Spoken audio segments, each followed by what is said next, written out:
This is a critical incident community briefing about an officer-involved shooting that occurred on December 15, 2022. The information in this briefing is based on a preliminary and ongoing investigation. The briefing includes video from in-car cameras, surveillance footage, photographs, dispatch audio, and other evidence known to date.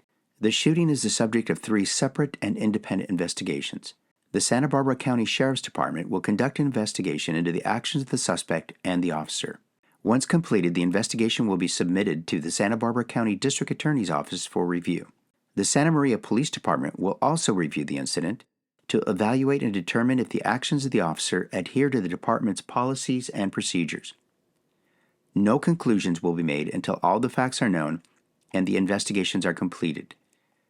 A word of caution: the images and language you are about to see and hear may be disturbing. Viewer discretion is strongly advised. The incident began when a woman called 911 to report she was being carjacked by a man. Adam 83, Adam 82, both units off area for a possible 215 on East McLeany. 83, 82, we're trying to get further. The RP is crying hysterically, not answering any questions.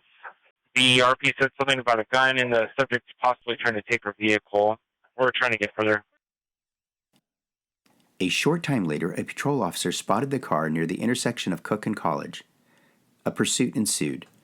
During the pursuit, the car struck another vehicle, causing significant damage to the left front tire. Nonetheless, the driver continued to try to elude police.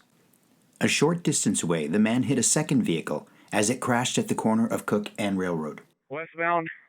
Pretty heavily damaged on the driver's side. It's not going to last long. TC 711. TC 711. As an officer approached, he saw the suspect holding a gun to his own head.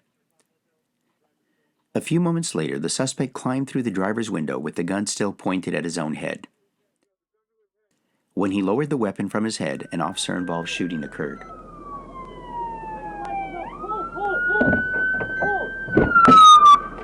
He's trying to climb out.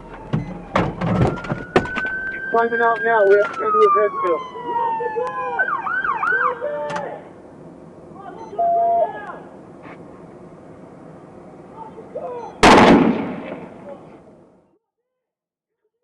The wounded suspect, still armed with a handgun, ran toward a business in the 500 block of South Railroad, with officers in pursuit.